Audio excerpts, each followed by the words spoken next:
Sara Barba Cabudil, and this is your every Sunday Health Habit Companion, Dr. Zon TV. Live na live po tayo ngayon mula dito sa Makati Medical Center. And this morning, we put the spotlight on an incredible lifeline within our body. At ito po ay ang ating dugo. And it does not only sustain our own life, it can also save another person's life. Samahan niyo po kami ngayong umaga as we explore one of the body's amazing complexities with an expert from Makati Medical Center. Welcome to Dr. Zon TV, Dr. Jesus A. Rilos, isang magaling na hematologist.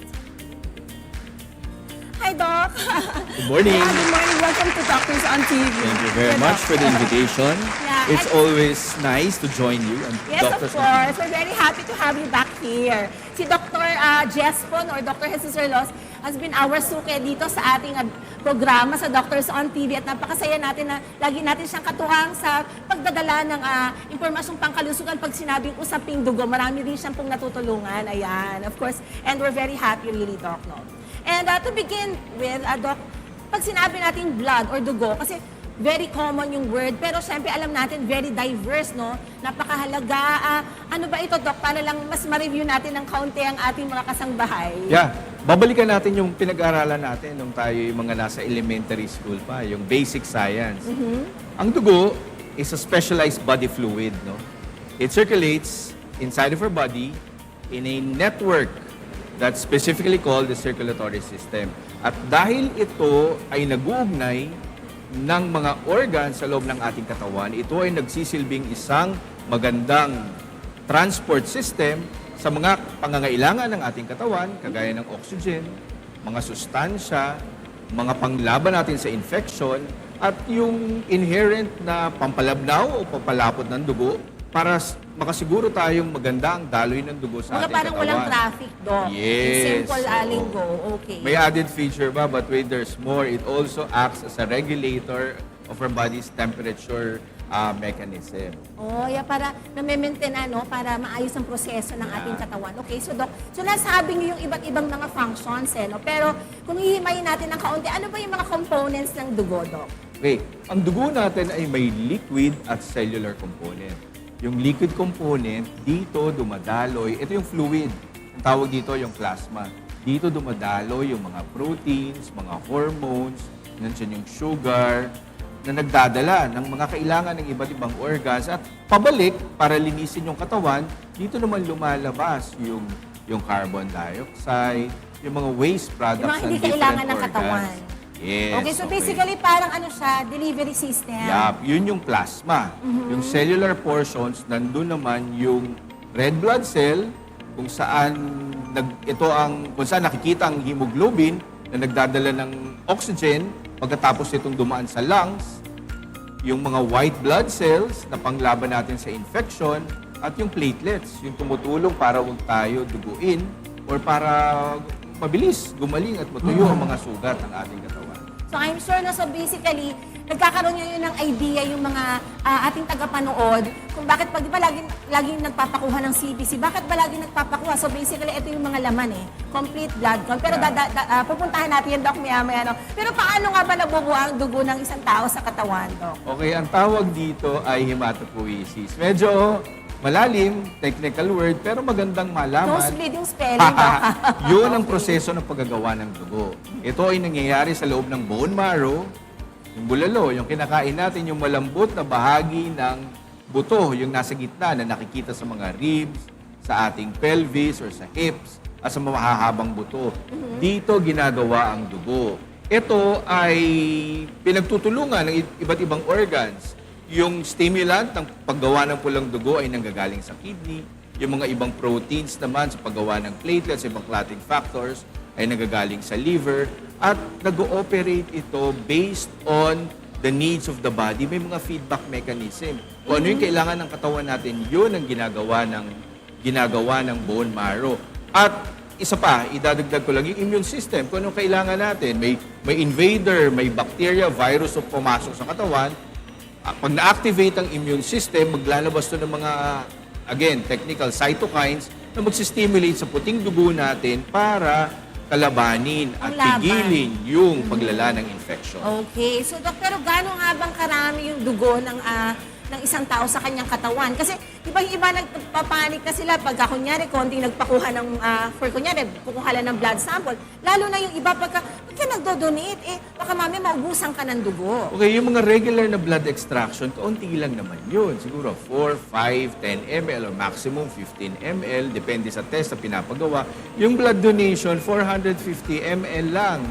No? Ang katawan natin, an average, merong 4.5 to 5 liters of blood.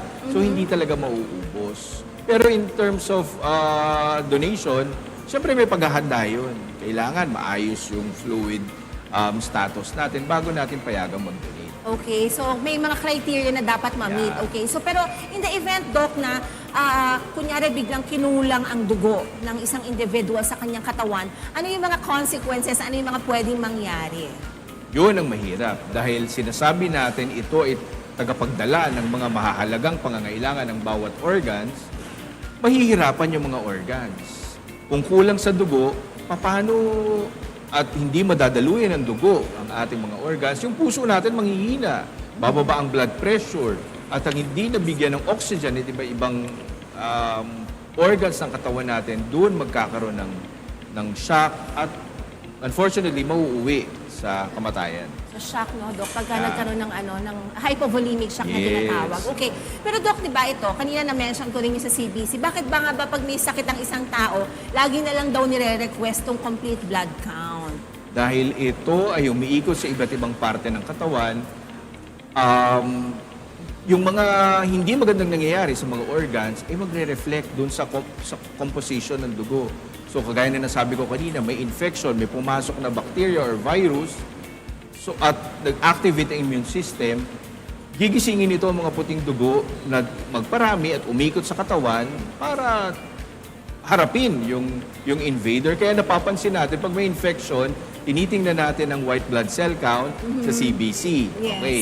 Yung mga pasyente namang may na-aksidente o na inoperahan, na nawalan ng dugo, tinitingnan din natin para malaman yung dami, yung bilang ng pulang dugo nang hindi umabot sa critical level na hindi na makakapag-function ang katawan natin.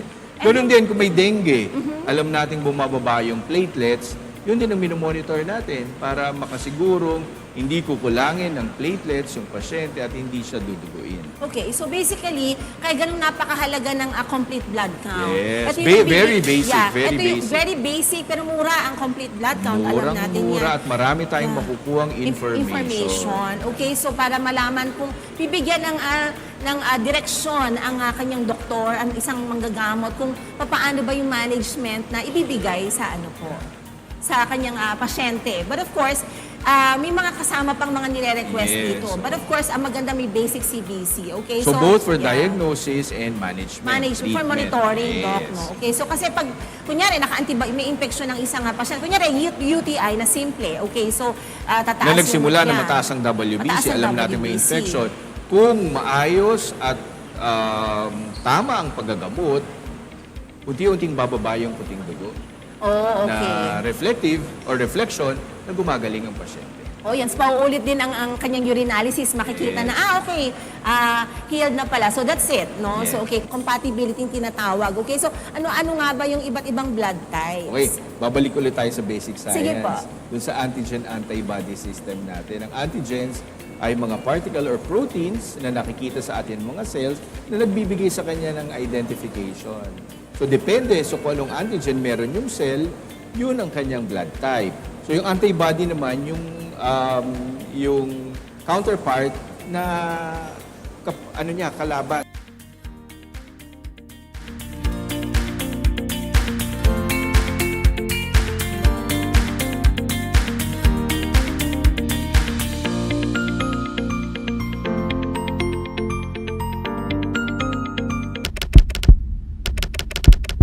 Sa loob ng ilang segundo, pwedeng magbago ang lahat. 33,500 ang pwedeng mamatay. Kapag dumating ang The Big One, sapat ba ang alam mo para mailigtas ang sarili at pamilya mo? Hindi natin kontrolado kung kailan darating ang The Big One. Pero kontrolado natin kung handa tayo.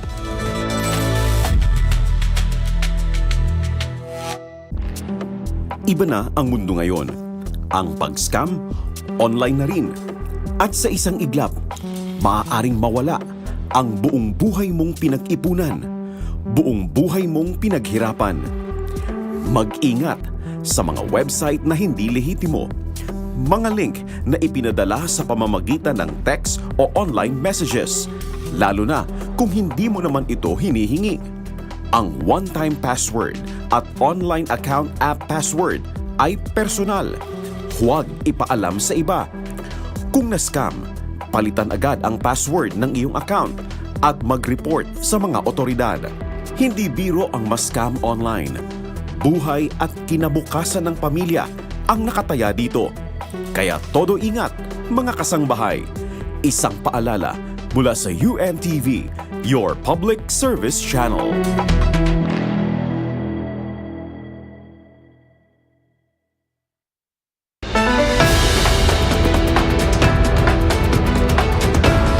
Maiinit na balita.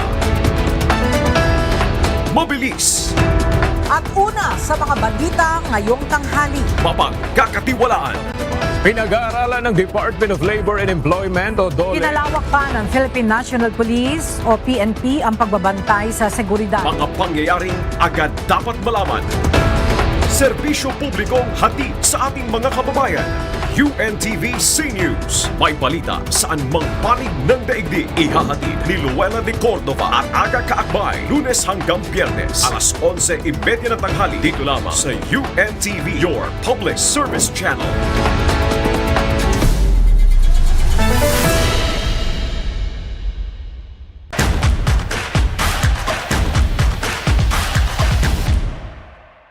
We are the PFP Lady Firefighters. Catch us in the UVL Season 4. Hashtag Winning Sports, Green for Charity. Firefighters!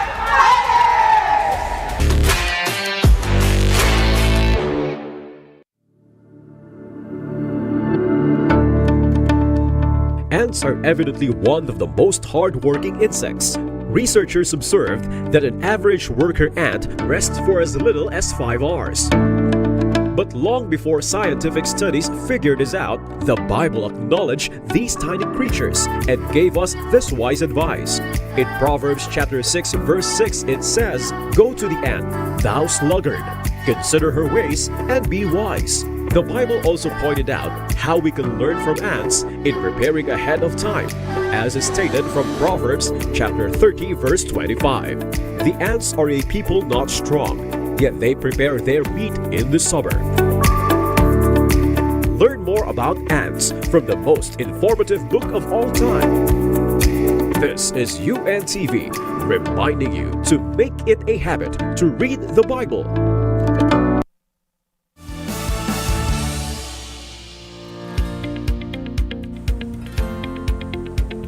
Welcome back to Doctors on TV. Naku, nagkaroon lamang po tayo ng kaunting technical problem, but of course, tuloy-tuloy pa rin po ang ating talakayan tungkol sa dugo. And doon tayo naputol kanina, Doc Jess, sa mga iba't ibang blood types. Iba't ibang And yung klase sabi ng ko, blood discuss type. natin yung mga compatibility sa tinatawag. Yes. So, babalikan ulit natin yung basic science, yung antigen and antibody system. So, lahat ng cell, may tinatawag na antigen identifier. Ito yung nagsasabi kung anong klaseng cell siya. So, for example, yung red blood cell, kung meron siyang A antigen, siya yung type A. B antigen, type B. Kung meron AB, AB positive. At kung wala, yung type O. So antigens are proteins in the cells as identifying markers. Yung antibodies naman, yun naman yung neutralizer. So kung nagkataon, yung antigen is something foreign, dapat mayroong neutralizer, antibody that will identify and then lead to destruction kung talagang hindi maganda yung kanyang gagawin sa ating katawan. Okay? Meron pang isang classification system, yung rhesus protein. Depende naman to so positive o negative. So yung A pwedeng maging positive or negative. Yung B, positive or negative, ganun din ang A, B, and O, So, meron tayong 8 basic Pero, blood types. yeah, pero Doc, yung dun sa sa isa, yung positive and negative, RH positive or RH negative na blood type, yan naman po, yan po ba ay very common sa mga Very Pilipino rare naman? among Very rare, Asians and okay. among Filipinos. But we do encounter patients having RH negative. From time to time. From time to time. If I may just share, yung wife ko is B negative pala. Oh, Na hindi ko really? nalaman. Doon lang Oh. siya ay nagbuntis at ginagawa yung workup. So, kamusta yung inyong anak? Okay naman, dahil kaya naman natin i-manage yun. No? So that's why we have to know the blood type to prevent yung mga complications. So, I see, okay. Hindi, Doc, kasi parang i-simplify natin, kung ikaw ay type A, ang meron kang A antigen, definitely, wala kang anti-A. Yeah, so Oo. ganun din. So pag B antigen ang meron ka. Yes. Hindi kaya ako tinanong kasi ako po type O. So basically, ang meron ako anti-A tsaka anti-B. Okay. Yung asawa ko ay type B siya. Pero yung mga anak ko, type A sila, yung kambal. Okay, nasabi mo na sila ay kambal. Pwede pa rin itong mangyari. So huwag kayong mag-isip, huwag kayong magpagawa ng paternity testing or, Kasi di or ba sa- genetic DNA testing. Yeah, oo. Depende pa rin kasi may mga minor groups at it happens in rare instances. So, depending on what blood type the offspring will inherit from their parents and the lineage. Oh, so dito, hindi natatapos sa level Malaya. naming mag-asawa. Malalim na usapan yan. So May basically, sa mga test. roots ko Yes. pwede rin. So pwedeng i-explore yung possibility of you having this blood type. Okay, kasi di ba, lagi natin napapanood sa mga teleserye yan, Doc, di ba? Yan nga yung parang highlight sa dulo na parang, ay, hindi pala siya anak because of the blood type. But basically, it's Pwede not as pa rin. simple as that. Yeah, Okay. There are exceptions, though very rare. Okay, so eto Pang Doc. teleserye pa rin. Kasi talagang Oh, pasok pa rin, sensational. Diba? Okay. And ito, Doc, no, okay, so may mga tinatawag din, di ba, na universal donor, ang, di ba, ang blood type O. Okay, so Doc, can you expound on that? Bakit tinatawag na universal type donor ang blood type O negative? O negative kasi wala siyang antigen. At tatanggapin ng recipient yung dugo niya dahil walang something foreign, walang A, walang B, tsaka yung walang RH factor. Yun. Okay, so pero bakit naman tinatawag yung type AB positive na universal recipient? Ganun din dahil hindi maglalaban-laban yung dugo. Wala siyang antibodies na pwedeng mag-reject dun sa mga papasok na antigen sa katawan. Oo, kasi Doc, hindi pwedeng magkaroon ng rejection. Pero pag-uusapan Yes. natin mamaya, Doc. Pero alin nga po bang mga blood types yung compatible at alin po yung hindi? O gusto pa rin natin ng type specific, laging type specific. Although in rare cases, pag kinukulang tayo ng dugo, pwede nating payagan yung malapit-lapit na blood type. Meron tayong chart niyan na ating kinukonsider. Pero as much as possible, we want type-specific blood products to be given to every patient. As much as possible. As much as So ito ay mangyayari lamang kung wala talagang available na blood component. Extreme emergency. And in the rare occurrence, kagaya nung times of war, pandemic, na wala tayong makuhang dugo. Or blood substitutes ang binibigay natin. Or we maximize other medical management to avoid transfusion. Again, to avoid complicated transfusion reaction. Okay, so since you mentioned that, ano nga po ba yung mga transfusion reactions pagka mali ang naisaling na blood type? Anong kalimitang repercussions? Pwedeng sirain ng katawan ng recipient yung dugong ipapasok. So magkakaroon ng massive hemolytic transfusion reaction. Bukod doon, pwedeng mga minor reaction. Pwedeng maglagnat, pwedeng mag-chills, pwedeng mag-initiate ng organ dysfunction, mag-kidney failure, magbago lahat ng vital signs ng patient. So in short, this can be very fatal. Pwede ikamatay ng It can be pasyente. very fatal. Oh, okay. Kaya so, napakaraming pinagdadaanan ng mga test ng isang, prior to blood donation. Yeah. Bukod doon, we want to make sure na safe yung sinasali nating dugo. Kaya ito'y dumadaan sa proseso ng testing dun sa mga basic na transfusion transmissible infections. So ano yung mga yun? Yung HIV, of course, hepatitis B, hepatitis C, syphilis, malaria. So gusto natin na malinis yung dugo na ating ibibigay sa mga pasyente. I see. Okay, and Doc, ano yung, during the blood transfusion, ganong katagal usually itong ganitong proseso? The maximum is 4 hours, no, per 1 unit of packed RBC. Pero depende sa kalagayan ng pasyente, pwede itong bilisan, no? Pwede itong anywhere between 1 to 4 hours pwede. O ina-adjust namin kung gusto pa nating bagalan, hinahati natin by bags yung dugo para mapabagal yung administration. So, it's a case-to-case basis, Doc? Case-to-case basis. Okay, the So, moment, hindi ganun kasimple ang bibigay ng order ng blood transfusion. I see. And the moment na nasalina na ng dugo, ganong katagal yung monitoring doon sa patient? Kasi we know na merong parang immediate, merong transfusion reaction. Meron namang iba, for how long pa natin masusure na, okay, safe na yung patient, wala na tayong ina-expect na transfusion reaction. So, bago ilagay yung dugo, may monitoring. Then, every 15 minutes for the first hour. And then, hourly thereafter until completed yung transfusion natin.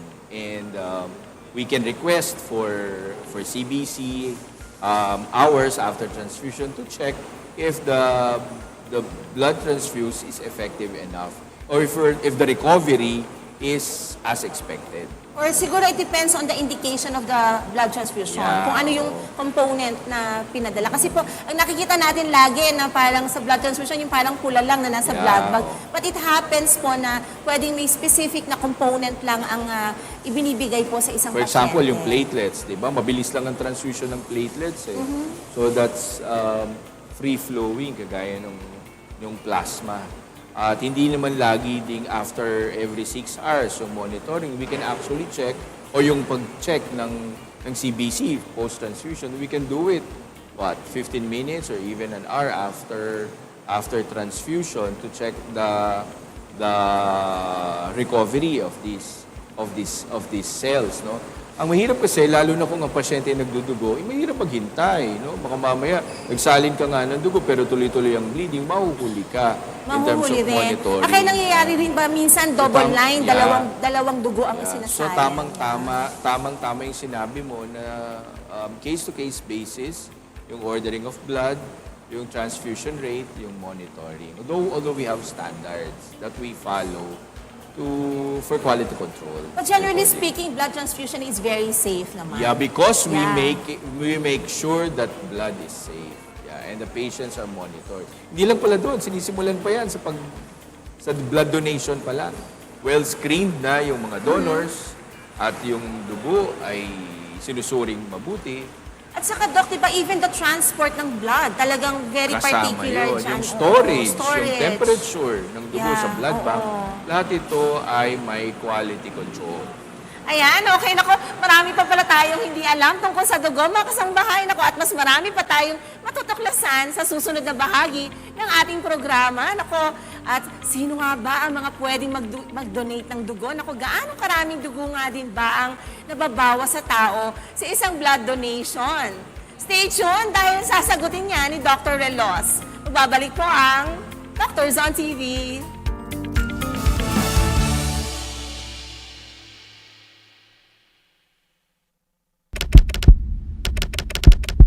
Sa loob ng ilang segundo, pwedeng magbago ang lahat.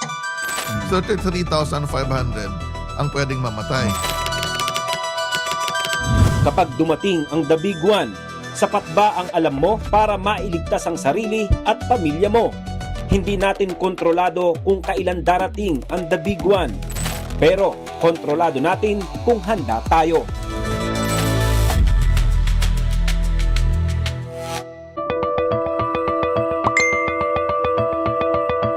Iba na ang mundo ngayon.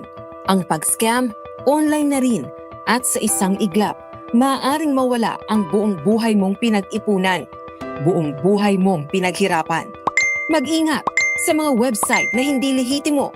Mga link na ipinadala sa pamagitan ng text at online messages. Lalo na kung hindi mo naman ito hinihingi. Ang one-time password at online account app password ay personal. Huwag ipaalam sa iba.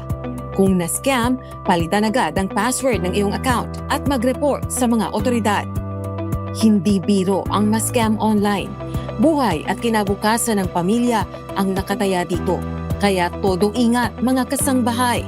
Isang paalaala mula sa UNTV, your public service channel.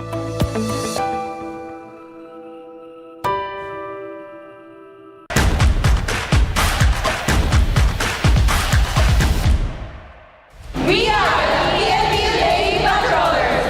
Catch us in the UBL Season 4. Hashtag Green is for charity.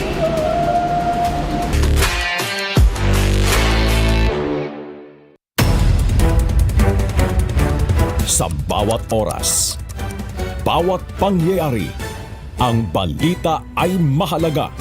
Anumang issue, anumang krisis o sakuna, ang inyong mga tagapagbalita. Sandigan at maaasahan. Ito ang balita. Subok na ng panahon sa paghahatid ng tapat at makabuluhang impormasyon. Mas pinalawak, mas pinalakas. Ito ang balita.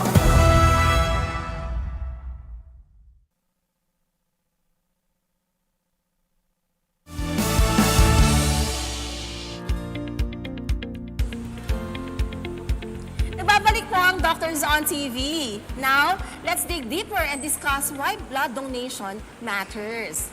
Ayan, Doc, bakit nga ba mahalaga ang blood donation? I mean, both po dun sa end ng, of course, sa pasyente na pagsasalinan, and then, of course, also dun naman sa donor. Kailangan po natin ng blood donation dahil ang hindi kagaya ng mga gamot, hindi po ito nagagawa sa laboratory, hindi ito naman manufacture, hindi ito nabibili. Kailangan po itong manggaling sa ating kapwa from another donor. Marami pong nangangailangan ng dugo, yung mga pasyenteng na aksidente, sumailalim sa operation, naglabas ng maraming dugo. Meron din mga pasyenteng nagde-develop ng mga blood diseases, yung mga pasyente kung may leukemia, o yung mga may cancer na binibigyan ng chemotherapy, or may mga physiologic states na nangangailangan ng mas maraming dugo na hindi napapansin, na dapat sana na naaayos na ng pag-inom ng iron, di ba? Yung mga, or adequate nutrition, yung mga batang lumalaki, yung mga babaeng nagme-menstruate, sila yung mga kadalasang bumababa yung hemoglobin na kinakailangang palitan. Pero I must agree na meron naman mga preventive measures or yung mga blood sparing management na pwede natin gawin. Binibigay lang natin ng dugo kung talagang kailangan. Yung isang pasyenteng na aksidente na nawalan ng kalahati ng kanyang blood volume, kailangan natin. Hindi na tayo makakapaghintay na bigyan ng pasyente ng iron para gumawa ng sarilong dugo yung kanyang katawan dahil magkakaroon na ng organ failure. Kaya Doc, sa mga ooperahan, scheduled naman yung operation. Yeah. So, pwedeng pataasin na muna dahan-dahan. But of course, may naka-standby din if ever Yun na ang gusto mag-bleed ang namin. isang pasyente. Yan ay napapailalim dun sa aming system ngayon, yung patient blood management, that we want to make sure that the patient is prepared for any procedure. Okay. And Doc, ano ba yung mga medical conditions o anong mga sitwasyon na talagang nangangailangan ng blood transfusion? I mean, you mentioned about yung sudden blood volume loss. Ayan, kasama. Yung mga pasyente ko na may namanang sakit sa dugo, yung mga namamanang anemia, yung mga may thalassemia, yung mga may leukemia na sumasailalim sa chemotherapy, bukod doon yung mga cancer ng iba't ibang organ system. Commonly, yung may mga nagkakaroon ng dengue.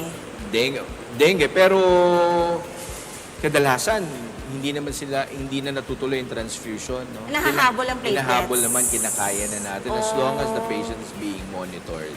I see. Meron ding mga may inherited bleeding disorder na kulang sa clotting factors, binibigay ng dugo. So ng pagka may genetic yung factor, may Doc, hemophilia, does it mean na parang lifelong na yan na kailangan ng pasyente na magpapa-transfuse? Unfortunately, yes.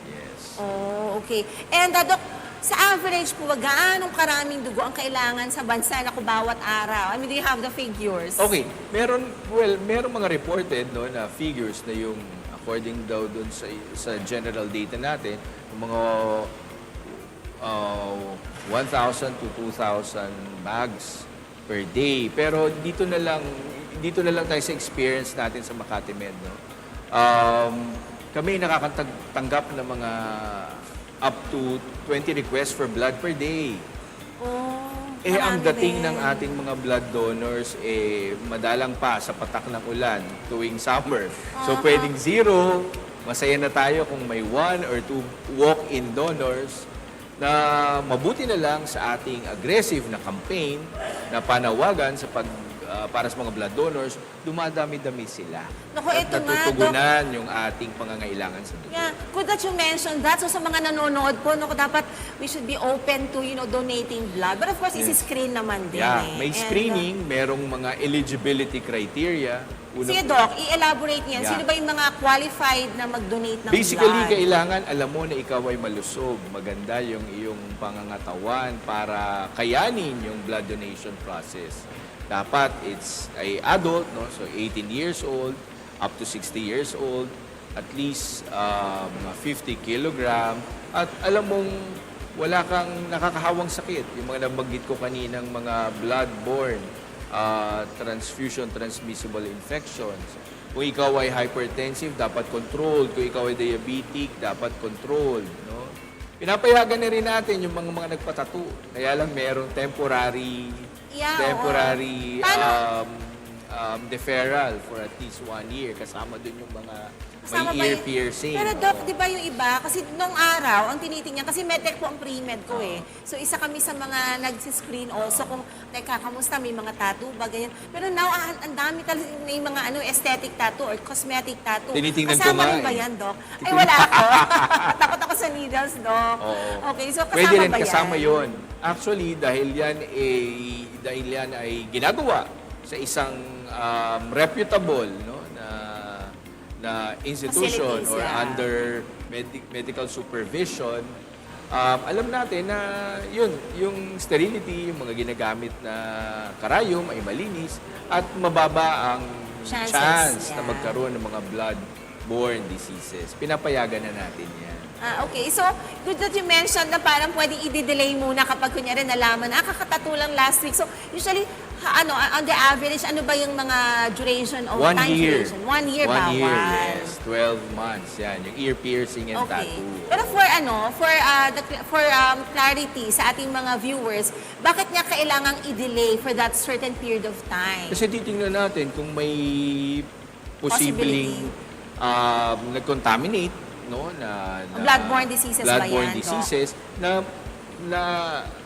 that will only develop or will only be detected after a window period or after a period of time. So, yun yung time frame na Yes. deferred muna, hindi ka Deferred muna po muna, pwede. oo. Okay. Siyempre, dapat walang ubo, walang sipon, hindi puyat, hindi uminom, hindi nanigarilyo. Oh, yeah. Oo, lahat yon tinatanong namin sa interview or sa blood donor screening. Pero sana maging honest talaga yung mga magdo-donate. Kasi syempre, what we want to do is to be able to extend help, no, to extend life of, the recipient. Okay? So, syempre, Kaya mas gusto namin yung mga voluntary donors, yung alam lang nilang they're willing to donate kasi alam nilang sila ay malusog, maganda ang kalagayan, ang kalusugan, na hindi pinipilit, walang pangangailangan, hindi dahil sila ibabayaran pagka yun yung tatanong ko sana nag-donate ng dugo. Yung mga nangyayari pa ba May ganyan, nangyayari na nagbebenta ganon, ng dugo? nagbebenta ng dugo. At kahit na naman hindi sila bayaran, kadalasan yung mga kaibigan o kakilala ng isang pasyenteng nangangailangan ng dugo, sa kagustuhan nilang makapagpumasa sa screening at makapagbigay ng dugo, minsan hindi sila nagsasabi ng totoo, nagsisinungaling sila para lang pumasa sa screening.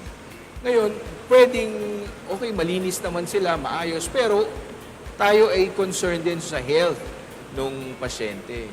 Meron diyang dadating na galing sa trabaho, puyat, dahil kailangan gusto niya makatulong, magdo-donate ako. inunan mo ng dugo, siya naman ang manghina at biglang himatayin after ng donation. Ayaw natin mangyari yun. So, we want to make sure that the blood donor is also safe and walang complication na mangyayari. At saka isang nakita natin maganda dito, Doc, pag nakapag-donate ng blood, I mean, I don't know if it just follows sa Red Cross, but that you are being given a card. Yes. And then later on, pag ikaw ang nangailangan o kamag-anak mo, you can like, di ba? Yes, oo. Makakalapit ka also. Binibigyan namin ng mga perks. Although dapat yung under the voluntary blood donation program, dapat hindi tayo naghihintay ng kapalit dahil ito ay bukas sa loob mong pagtulong sa iyong kapwa. Pero nagbibigay pa rin kami. So after donation, meron kang iinumin, meron kang refreshments, so may juice, may small snack. Tapos yun nga, binibigyan na rin namin ng perks yung isang grupo o for example, isang company na nag-encourage ng kanilang mga empleyado na mag-donate. We can give blood but hindi 100% assurance kasi depende rin sa dating ng dugo sa blood bank. Meron kasi pagkakataong gusto man namin kayong bigyan pero wala talang ibang nagdo-donate. Walang available ng dugo. Pero priority din sila. Pero nakita ko naman, very honest naman ang mga ospital. Kasi Yes. What happened, if I may share sa father ko, nag-donate ng, marami kaming ready na blood now hindi nagamit. Okay? And then, yung naiwan na blood components, of course, especially when he passed away, baka kasi mag-expire. So I would be called up naman na, Doktora, Pwede ibigay. mag-expire po, baka may pagbibigyan kayo. Yes, Sabi ko, pwede bang gusto nyo ibigay nyo na, pero baka pwede na later Ibawas. pag lumapit ako. Meron tayong natulungan also nung may lumapit. Sabi ko, teka, I will have to check. Baka Yes. pwede ko pang na-claim na ibibigay naman po. Pwede. Yeah. Ang importante dyan yung networking, no? So ayaw nating may blood na na-expire sa blood bank. So we keep track of the expiration date and then the needs of the patients. Pwede namin yung ibigay at i-network sa other hospitals. Kumbaga para sa inventory, first in, first Yes, out. yes, Yan. yes, Okay. yes. So, but, I mean, gaano bang kadalas maaari mag-donate ang isang individual? Or not more than 4 times a year. So every 3 months ang blood donation, yung regular blood donation. Ikaw, Doc, Pero gaano kadalas ka nag-donate? Well, kung pwede lang sanang araw-araw para sa mga pasyente ko, pero hindi pwede. Sinusunod ko yung every 3 months at least. Kung apheresis, yung isang technique ng blood donation, kung saan kinukuha mo lang yung specific component. For example, yung platelets o yung plasma, yun pwedeng payagan ng after 1 to 2 weeks. Pwede for platelet apheresis. O yun. I see. But, Specific. Doc, dun sa mga nag-donate ng blood, I mean, kamusta naman yung recovery nila? I mean, gaano bang katagal na bago mapalitan ng kanyang katawan? Kasi you mentioned a while ago na if we talk about whole blood, approximately mga 450 ml ang nawawala. Hindi mapapansin ng donor yun. No? So after 15 minutes of rest from the blood donor area, tapos adequate fluid intake, good diet, and rest, they're back to normal activity within the next few days and weeks. Okay, and kanina, Doc, you also mentioned na ano ba yung mga dapat na preparations ng blood donor. Yung sabi mo nga, yung dapat well-hydrated, okay ang blood pressure, okay din yung mga sugar and the like. Idadagdag ko, siguro light meal, huwag kumain ng masyadong mataba, o hindi maninigarilyo, huwag iinom ng coffee muna, syempre yung alak. Adequate rest.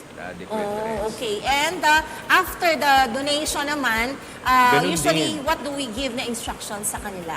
Ganun din, no? So they're not allowed to go yet for 15 minutes. They should rest in the blood donor area, and then we still monitor their vital signs. They're given refreshments and instructed not to do serious activities for them to monitor their condition also. I see. Okay, so yan, with the information na na-share natin, Doc, I'm sure parang mukhang marami nang maghahanda. Yan. At, Marami na naman, natutuwa nga kami at magandang pagtanggap ng community sa ating mga blood donation drive. Okay, and ito, encourage pa natin sila more, okay? So ano ba yung mga benefits, okay, ng blood donation para dun sa donor, ha? Para mas ma-encourage sila na, sige na nga, magdodonate ako ng blood, okay? Yes. Unang-una, dahil ang mga donor ay may very strict eligibility criteria, malalaman ng donor na siya pala ay malusog, di ba?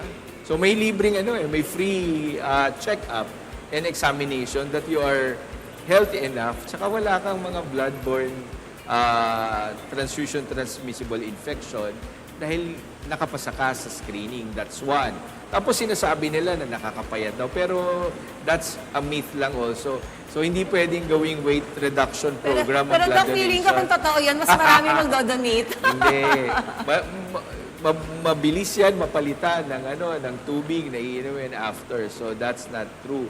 Ang pinakamaganda kasing benefit dyan is your feeling of satisfaction that you're able to help and be of help to those who are in need because of your blood.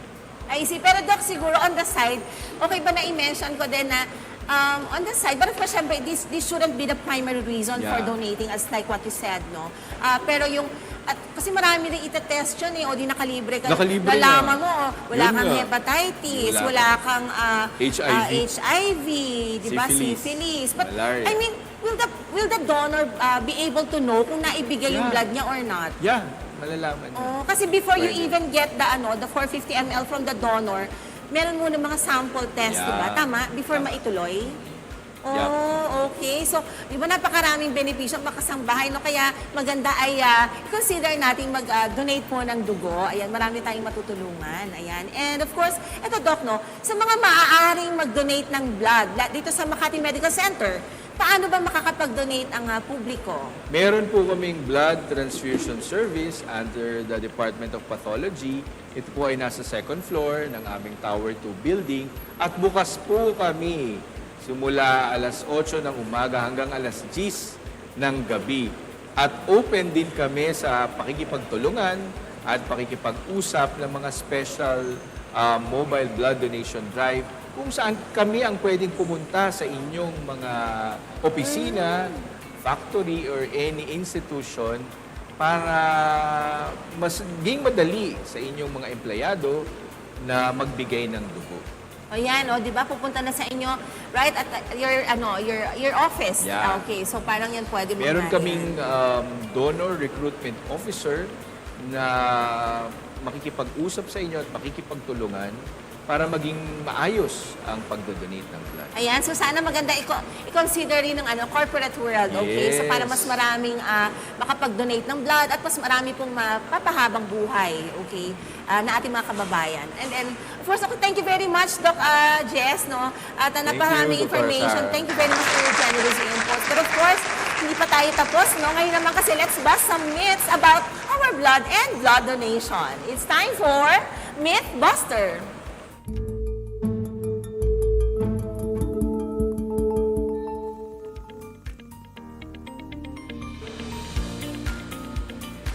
Sasagutin niyo lang, Doc, ang bawat statement kung ito ba ay myth lang o kung tama naman. And please briefly explain why. So are you ready, Doc Jess? Ready? Okay, so ito po. Number 1, nakakapayat ang pagdodonate ng blood. Sorry. Nakakapayat ang pagdodonate ng dugo or blood. Myth, nasabi ko na yan kanina. Okay, so myth. Sad to say, hindi po siya nakakapayat. Okay, sana nga, di ba? Okay, myth or fact, hindi pwede mag-donate ang may sipon. Yes, kasi baka may active infection. Di natin alam. Pwedeng kung anong virus yan or bacteria. Although, marami namang hindi bloodborne. Yung COVID nga, sabi natin before, pwedeng gamitin yung mga plasma. Pero case to case. Tsaka hindi, gusto natin maganda yung pakiramdam ng pasyente, ng donor Yeah. na kukunan natin ng dugo. Pero kung may sipon, i-delay lang naman for a while. And then once Yeah. you're okay na, and then, I mean, you can proceed with donating the Yes. blood, no? Re-examination, re-interview ulit. Okay, so ito, myth or fact, hindi pwede mag-donate ang may tattoo o nagpa-ear pierce. Myth nga, di ba? Dahil Yeah. temporary deferral lang, pero papayagan din natin pagkalipas ng 12 months or 1 year. Okay. Or pwedeng earlier pa kung talagang may mga papeles na ito ay ginawa under sa supervised facility. Ay, na medical facility. Okay, so, eto Doc, myth or fact, pwedeng mag-donate ang may diabetes. Pwedeng mag-donate ang mga may diabetes, lalo na kung controlled ang blood sugar. Pero yung mga pasyenteng naka-insulin, pagbibigyan na natin silang huwag mag-donate. Maghanap na lang tayo ng ibang donor. Iba na lang. Okay. So, type 2 diabetes ang papwede. Okay. So, myth or fact, kailangan alam mo ang blood type mo bago mag-donate. Inaalam naman namin. So, no need na. No Wag need. Don't No. bother na. Yeah, po. Gastos pa. Yeah. Okay. And saka that would delay you donating blood. Okay. So, myths busted na, mga kasambahay. But before we let you go, Doc, ano po muna ang isang mahalagang mensahe na nais yung iwan sa ating mga manonood tungkol po sa kahalagahan ng dugo at ng blood donation? Yeah, so hindi ang aming panawagan sa dugo ay hindi natatapos. So yung mga dugong naibigay ng kahit 10 donor nung nakaraang linggo ay madaling nauubos. Ubos na yun kung talagang iisipin natin. So kailangan pa natin ng mas maraming donor para matugunan ang ating pangangailangan. Sinasabi ko nga dito lang sa Makati Med, mga 10 to 20 blood requests per day. Saan namin kukunin yun kung hindi kayo makikipagtulungan sa amin para magbigay ng dugo? Ayan, very well said, Doc. And how can patients reach you if they want to seek a consult? Ayan, Makati Med Hotline, no? Pwede pong tawagan ang clinic sa room 363 at ang mga posters namin sa Facebook, medyo nagpapasikat na kami. Gusto namin talagang ikalat yung pangangailangan sa dugo at yung awareness sa mga blood diseases na nangangailangan ng dugo para maging maayos ang management natin sa mga pasyente. I see, Doc. And baka may gusto kayong batiin. Batiin natin yung inyong chikiting na masaya pa mula sa inyong cruise. Galing ng Disney Cruise, di ba, Doc? Yeah, ang July kasi is blockbuster sa amin. So, wedding anniversary na namin ng July 2. Birthday ng asawa ko ang July 4. Born on the 4th of July. Yung baby ko, si Marinette, birthday ng July 6. Ako naman, July 29. Ay, oh, yes. So, malapit na rin, Doc. advocacy ko Advance to happy birthday. for my birthday month. Thank you for the invitation. God bless your family, Doc, and God bless on your birthday. And marami kayong natutulungan, and you God very knows much. that. Okay. Again, thank you very much, Dr. Jesus Relos of Makati Medical Center. Ayan. And for more information about Makati Med Services, visit the Makati Medical Center website at www.makatimed.net.ph. You can also conveniently book an appointment online or reach their 24/7 hotline at 02-8888-8999. So, 5-8 mo yan, 3-9. Stay connected to world-class healthcare anytime, or you can visit them here at Makati Medical Center, your trusted health partner, located at number 2 Amorsolo Street, Legazpi Village, Makati City. And there you have it, mga kasambahay. Blood is truly the lifeline within each of us. I hope this episode has inspired to become a blood donor. Thank you, everyone. At naku, bago po tayo magtapos, ay pasalamatan muna natin ang ating mga health partners. Doctors on TV would like to thank Socsargen General Hospital. For inquiries, you may visit their website at www.sgh.doh.gov.ph. Salamat din po sa River Valley Eye Center and Specialty Clinics Incorporated. For inquiries, you may visit their website at www.rivervalleyecsc.com. Doctors on TV would also like to thank Tondo Medical Center, located at Honorio Lopez Boulevard, Balut, Tondo, Manila. For inquiries, you may dial 02-8865-9000. Healthcare within your reach. Thanks as well to Fidel Mundo Medical Center, located at 11 Banawe Street, Quezon City, 1113 Metro Manila. For more information about their services, you may contact them at 02-8712-0845.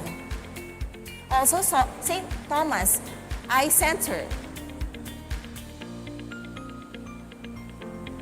located at 2nd floor ED Lim Medical Center, MacArthur Highway, San Vicente, Apalit, Pampanga. For more information about their services, you may contact them at 0956-956-9722.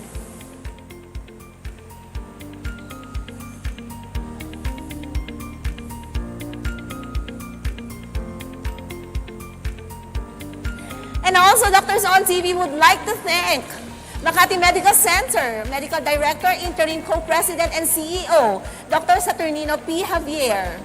Chief Finance Officer, Interim Co-President and CEO, Mr. Arnold C. Ocampo. Senior Vice President, Ma'am Arlene L. Songko. Assistant Vice President, Ms. Monica Reyes Dizon. The Unit Head Manager of the Communications and Special Projects, Mr. Mark Funelas. At nais din po namin pasalamatan ng mga nakasama namin ngayong araw dito po sa Makati Medical Center. Thank you, Engineer Jerry E. Cunanan, the VP and the Division Head of the Facilities Management and Engineering. Mr. I.C.M. Perfecto, the Vice President of the Information, Communication and Technology. Mr. Raymar C. Aringo, the Department Manager of FMED Quality, Compliance, Safety, and Security. Engineer Reynaldo B. Baltero, the Unit Manager of the Electrical and Utilities. Mr. Gary O. Iso, the Team Leader of the Service Desk Information and Communications Technology. And Ms. Christine C. Sorla, the Department Manager of the General Services Department. Salamat po sa inyong palaging pagsuporta sa ating programa. At syempre, gusto ko rin pong pasalamatan ng mga taong nagbibigay ng inspirasyon at suporta sa aming pong public service mission. Kuya Daniel Razon, maraming salamat po sa inyong walang sawang dedikasyon sa tunay na public service. And to BMPI's General Manager, Mr. J. Eusebio, may you both be blessed with good health and continued success, as well as all the members of the Management Committee of the KDR Group of Companies. Siyempre, binabati ko rin po yung aking kambal. Hi kay Iyo, kay Iya, and kay EJ. Hi kay Dr. Alain, and sa mga pasyente po natin sa Barba Cabudil Health and Wellness Center. Also, I would like to greet Mr. and Mrs. Jonathan Moon, and of course, kay Rohani Moon. Hi, Rohani. Happy birthday. I love you dearly. Alam mo yan. And happy birthday kay Kuya Jun Soriao and kay Dr. Zella Flores. I love all of you. And hi kay Nanay. And sorry, I miss you and Tata. I miss you and Nanay and Tatay, and I love you very much. Ayan. And of course, kung gusto niyo pong balikan, makasambahay ang mga segments today o i-share po sa mga kaibigan yung health conscious, pwede po. Just visit our social media pages at www.facebook.com/DoctorsOnTV and hit the subscribe button on YouTube at www.youtube.com/@UNTVNews and Rescue. Naku, para lagi po kayong una sa health info. At huwag pong kalimutang tumutok ulit next Sunday, 9 a.m. dito lamang po sa UNTV. And also, don't forget to like and follow my Facebook page. Just type Dr. Sara Barba Cabudil in the search box. Muli po, magandang umaga at maraming salamat sa inyong lahat na nakisama sa isa na namang kabakabuluhang talakayan tungkol po sa kalusugan. Ako po si Dr. Sara Barba Cabudil at laging paalala namin, let's make it a habit to learn about good health.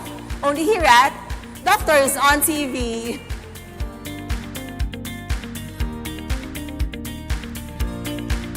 Clinica Figura, located at Entrata Building, Philinvest, Alabang. You may contact them at 0917-317-7272. Barba Cabudil Health and Wellness Center, located at Unit 1531, Centuria Medical Makati, Century City, Makati. You may contact 0917-317-7272 for appointments and other inquiries about your health and wellness needs.